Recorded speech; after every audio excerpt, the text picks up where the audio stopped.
Se você veio parar nesse vídeo, provavelmente de duas uma, ou você acabou de descobrir um diagnóstico de síndrome do intestino irritável, ou você está na dúvida se talvez você tenha essa condição. Sou Sabrina Amabile, sou nutricionista, já atendi mais de 1.500 pacientes e hoje eu vou compartilhar com vocês o meu diagnóstico de síndrome do intestino irritável. Minha história com a síndrome do intestino irritável começou mais ou menos há uns 10 anos atrás, em 2016, quando eu estava no meu intercâmbio, inclusive nos Estados Unidos. Lá eu comecei a sentir algumas alterações, principalmente com alguns alimentos que eu não conseguia identificar. No café da manhã eu comia alguma coisa, passava muito mal, mas também no outro dia eu não passava mal e ficava por isso mesmo. Então eu comecei a suspeitar um pouco que talvez eu tivesse algum desconforto intestinal que viesse da minha alimentação. Mas como eu era muito nova, eu tinha só 16 anos, eu não conseguia ver exatamente o que é que me causava isso. Então eu fui deixando pra lá. Então foi passando o ano, passou 2016, 2017, 2018, até que eu entrei na nutrição, quando eu tinha mais ou menos ali os meus 18 anos. Então, uns 2, 3 anos depois que os primeiros sintomas começaram a aparecer. E aí, durante esse percurso, na minha caminhada da faculdade pela nutrição, eu percebi que esses desconfortos foram piorando. Então eu sentia muita distensão, estufamento, gases, meu hábito intestinal mudava absurdamente. Então tinha dias que eu ia ao banheiro e tava tudo normal, tinha dias que eu ia ao banheiro e assim, eu tinha momentos mesmo de diarreia. Então, pra quem não sabe, a síndrome do intestino irritável é justamente essa alteração entre constipação e diarreia, onde a pessoa geralmente predomina mais em um do que em outro, ou pode compartilhar os dois. No meu caso, o meu era mais voltado para diarreia. E para vocês terem uma noção, eu fui deixando isso para lá por medo mesmo de um diagnóstico mais sério. Só que chegou um momento que eu sentia tanto desconforto, eu tinha que tomar muito medicamento, eu não tinha controle do meu hábito intestinal, eu tinha muita distensão, muito estufamento, muitos gases, muito tudo, que eu parei e pensei, cara, eu preciso fazer alguma coisa, eu preciso ir atrás do que é que eu tenho.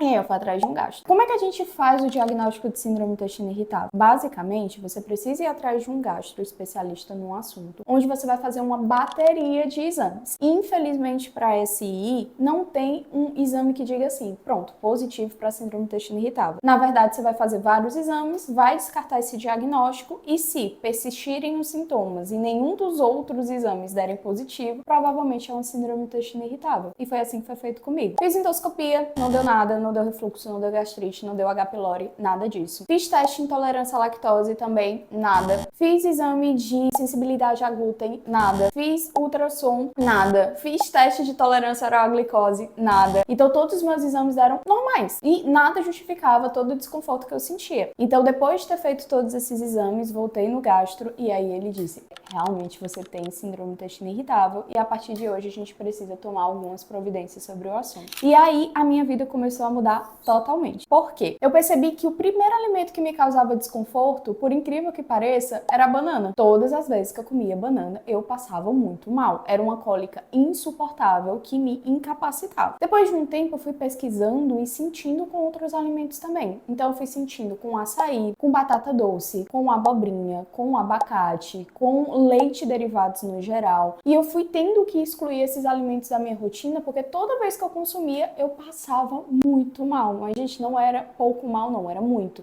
Eu vou colocar aqui até algumas fotos de como minha barriga ficava em relação a isso. E o mais engraçado da síndrome do intestino irritável é que ela não é só alimentar, ela está muito correlacionada com o nosso eixo intestino-cérebro. Então, tudo que a gente sente de emoção, seja negativa, seja positiva, seja ansiedade, estresse e afins, está muito correlacionado com o que o nosso intestino vai sentir. Então, eu lembro claramente de, nesse período, estar passando por barra, assim, muito pesado da minha ansiedade, né? Então eu tenho uma ansiedade um pouco mais aumentada e piorava muito meu intestino. Então, além de fazer um tratamento nutricional, eu tive que correr atrás de fazer um tratamento também psicológico, porque as duas coisas foi o que me ajudou de fato a ter um controle maior da minha condição. Hoje, 10 anos depois, 6, 7 anos depois do meu diagnóstico, mais 10 anos depois de ter realmente sentido os primeiros sintomas, eu digo que a minha síndrome ela tá muito mais controlada. Tive muitos altos e baixos nesse processo. Passei muito mal, tive labirintite, tinha momentos que eu tinha que desmarcar com a minha família, com os meus amigos e afins porque eu tava muito mal ou porque eu tava em uma crise muito grande. Tinha problema em ganhar peso, tinha problema de tudo. Minha imunidade foi pro ralo já. Mas hoje ela tá muito melhor, justamente porque eu identifiquei quais eram os alimentos que me causavam mal-estar, excluí eles da minha alimentação.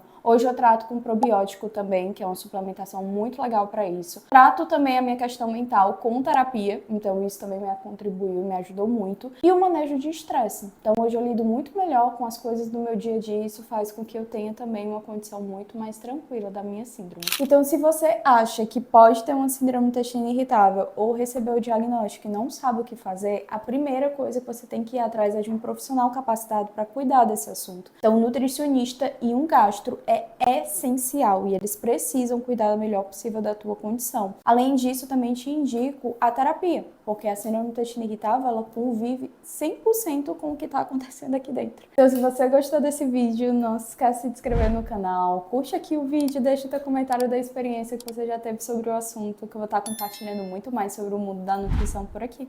Até mais! Foi? Ótimo. Uhul! Top!